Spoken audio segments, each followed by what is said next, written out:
people. Then. No, he's like more like, woman, where's my sandwich? Oh man, I want a BLT too with crispy I'm bacon, kidding, he's like not a really pound that of it. Oh, but for real though, where's my sandwich? Can I get a tuna fish? Or egg salad? Oh my god, egg You got salad. salad? I like egg salad. Good. I can do a decent egg salad. Hey, yo, listen up, Pete. I'm the bear, and we finally going there. Okay. I got Mike here with me today. His beautiful wife April is off camera, which she'd like to say, which we don't have a problem with that around here. You do what you want, unless it's something I don't like, and you don't do it no more. Yeah. Mike is 29. Yes. Right? Yes, sir. I don't know Mike from Adam, okay? Mike is a brand new acquaintance of mine, soon to be a friend. Amen. He is an absolutely chill dude. Let me tell you a little bit about Mike and what I know about him, which is absolutely not that much or nothing, really. I know he's 29 years old.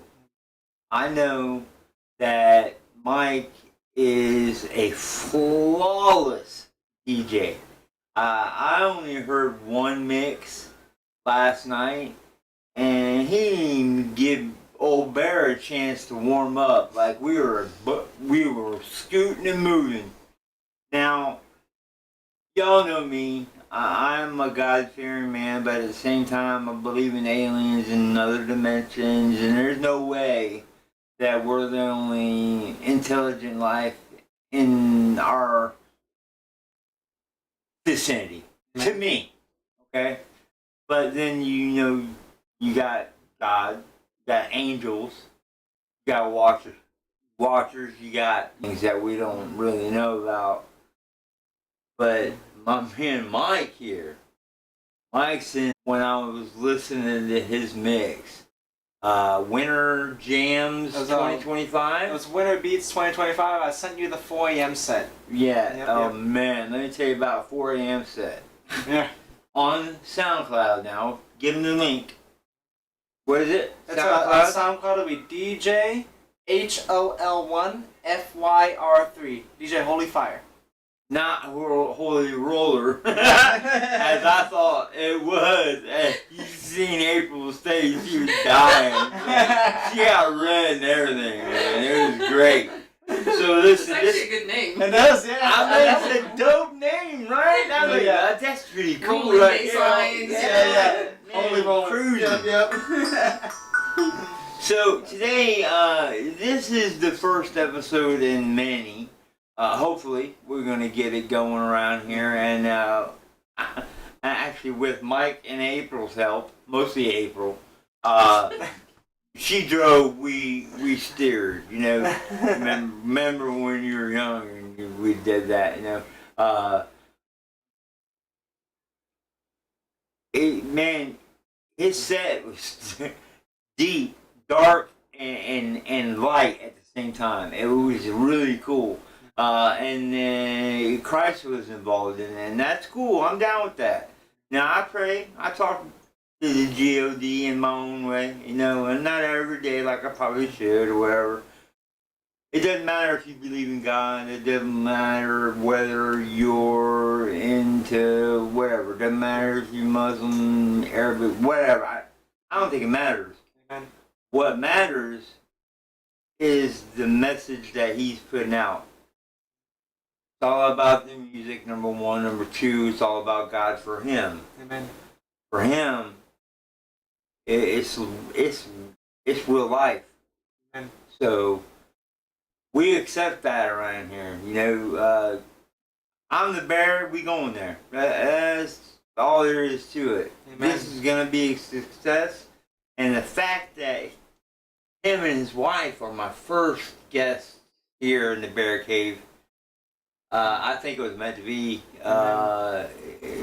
These are some really cool people, and they got some awesome breaks behind it. And Mike is 29 years old. You've been spinning since you were 14? No, I've been spinning since I've been producing since I was 11. I've been it was 2008 when I started producing. I was right when Malicious Mike retired, and when Malicious Mike retired, I went into kind of a depression, and because I loved that music that he was making towards the end of his career, you know. Yeah. And when he actually retired, and then I couldn't find that style of music anywhere. I was like, where is this? You know, it was vacant. No one was doing it. There was like a void of that style of breakbeat music. You know, that electro style. It was definitely a loss. Yeah, it Right. was a loss. Yeah, it was. So then I had no one else in my family that knew how to do anything with music. My dad played at some bowling alley or something like that. He did some weird DJing stuff, but it wasn't actual DJing. You know what I mean? Right. So he didn't know how to make music. I thought the music was made on turntables back then. That's how I thought people made music back then. Hey. You know, that's showing you where I was coming from, right? Hey, I'm old. He's not. Hey, I got one right here and everywhere. Yeah.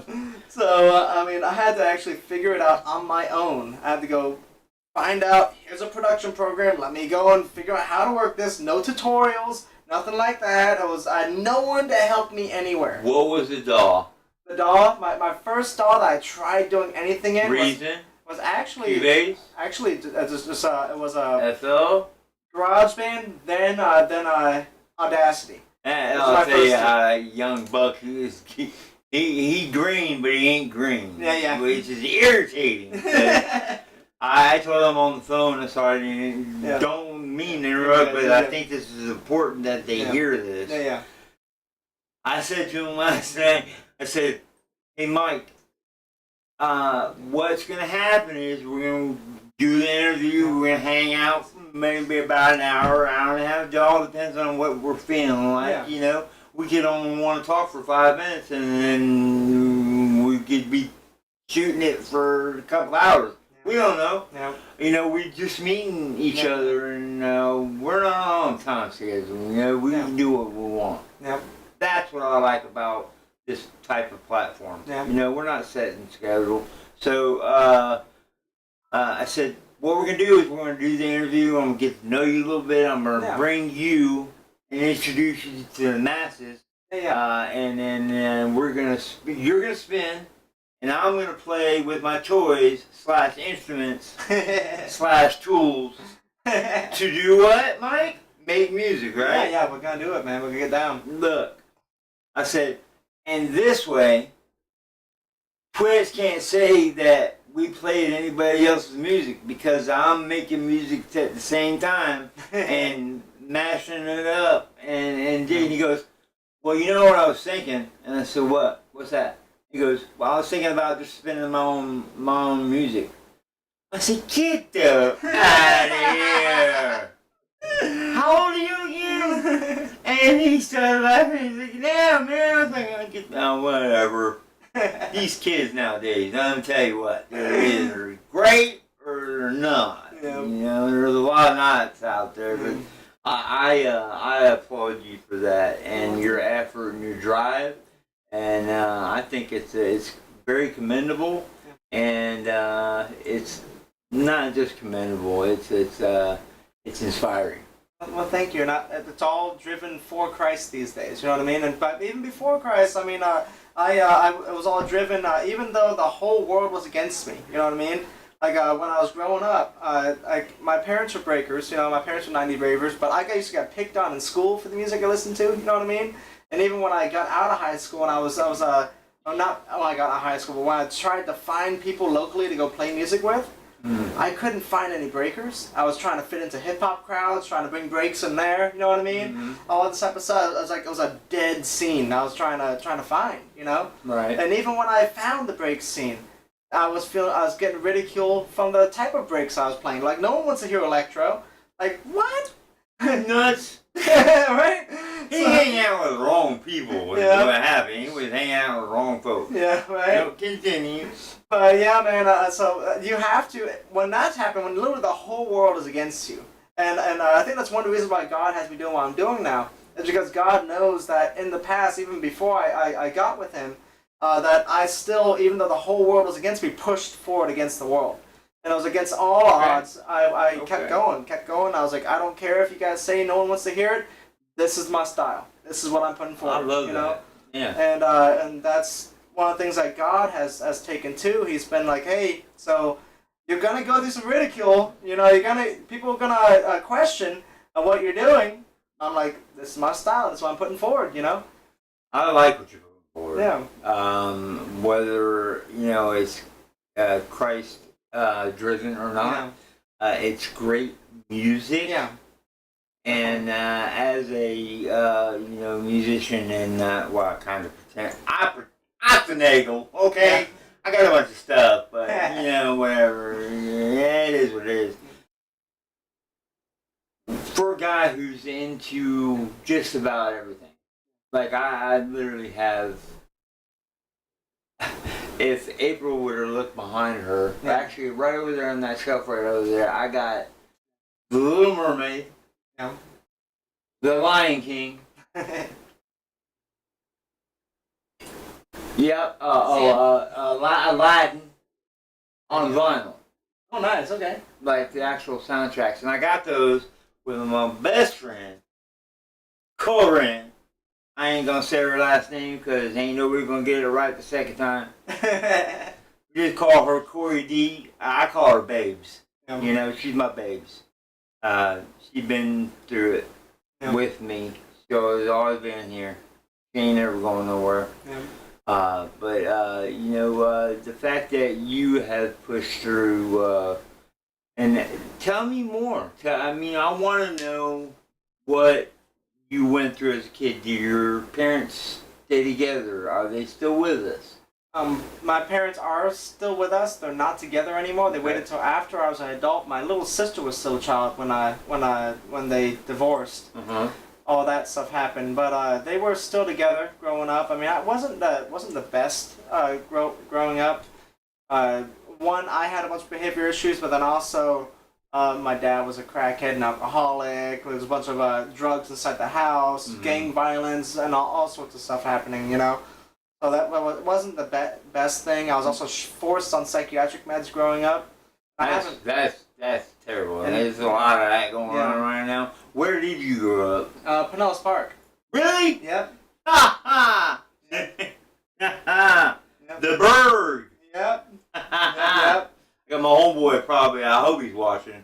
If he's not, he's probably at work or wherever. Sean. Yeah. The Electro Pope. Oh yeah, Sean Steels. Yeah, I know. Oh, yeah, he knows me. Yep. Name dropping up in this mug. I shall. What's up, LT? Okay. Dang.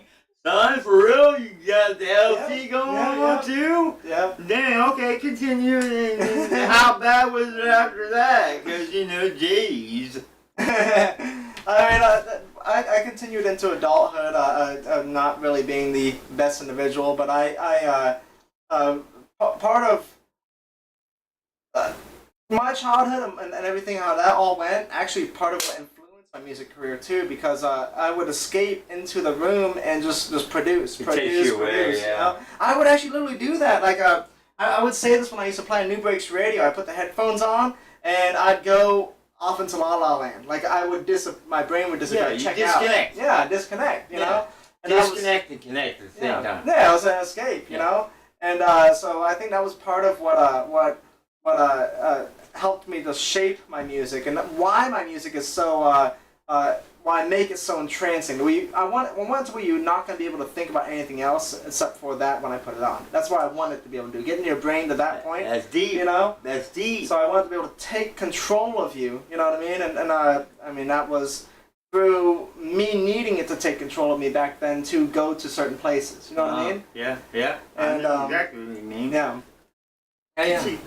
Come on, feed me, man. Now I'm like deeply interested in your life now.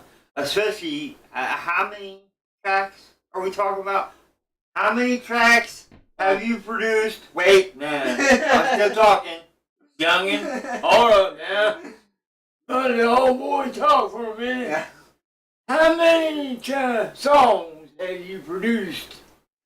Well, before salvation, I had a folder before I deleted everything. I had about 3,000 songs I made, and that was by 2021 when I deleted everything. Hold on, And now- I'll throw up. Hold on, what? About 3,000 back then, and then yeah, I deleted it all because God told me to. But the good news is, What?